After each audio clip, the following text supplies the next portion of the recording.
Marc. Merci, Monsieur le Président. Monsieur le Ministre, quelques chiffres pour le département de l'Aveyron dont je viens. Il y avait en 2016 40 MNA, mineurs non accompagnés. En 2017, 170.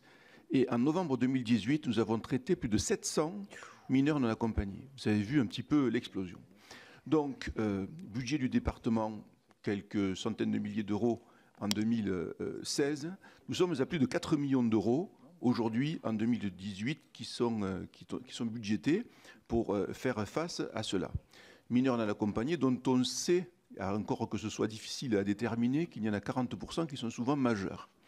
Il y a eu, il y a peu, à Rennes, l'ADF, l'Association des départements de France, qui a demandé au Premier ministre et à vous-même de compenser cela.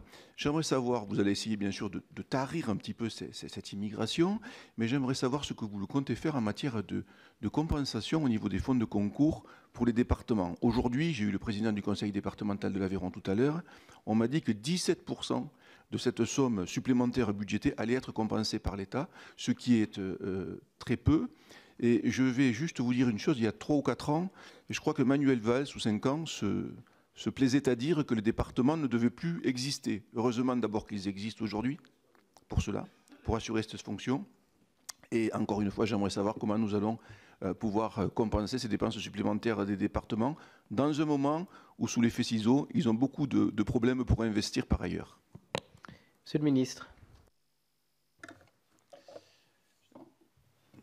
Même Manuel Valls qui avait évoqué ça dans un discours de politique générale, mais qui avait aussi proposé, par exemple, que l'État reprenne la gestion du RSA directement, et ça avait fait un débat, et les départements avaient souhaité ne pas converger sur cette approche-là.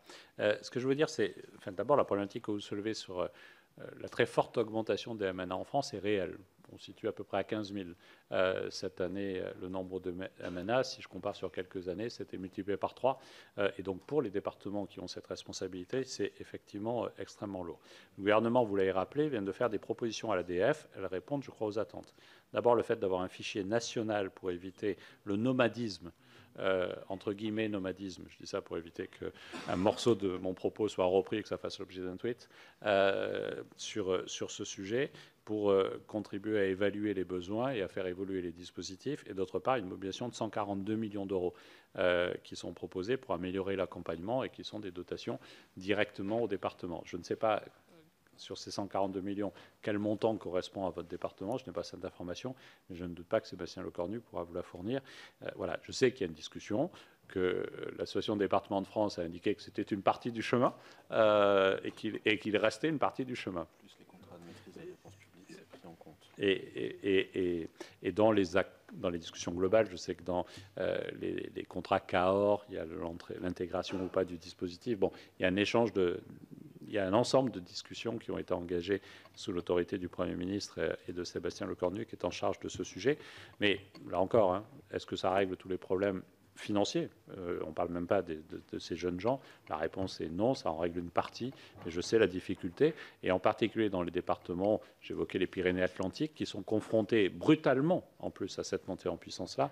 Voilà. Puis sachez que j'ai été élu local, que j'avais un centre d'accueil de jeunes dans ma commune, et que j'ai vu entre les mains des jeunes arriver avec un papier de la moitié de cette page, en indiquant comment, depuis Marseille, on pouvait prendre tel train à telle heure qui arrivait à La Brianne. On faisait tant de kilomètres à pied ou en bus. Puis, il y avait un plan, parce que ce centre d'accueil était dans la campagne, un très bel endroit.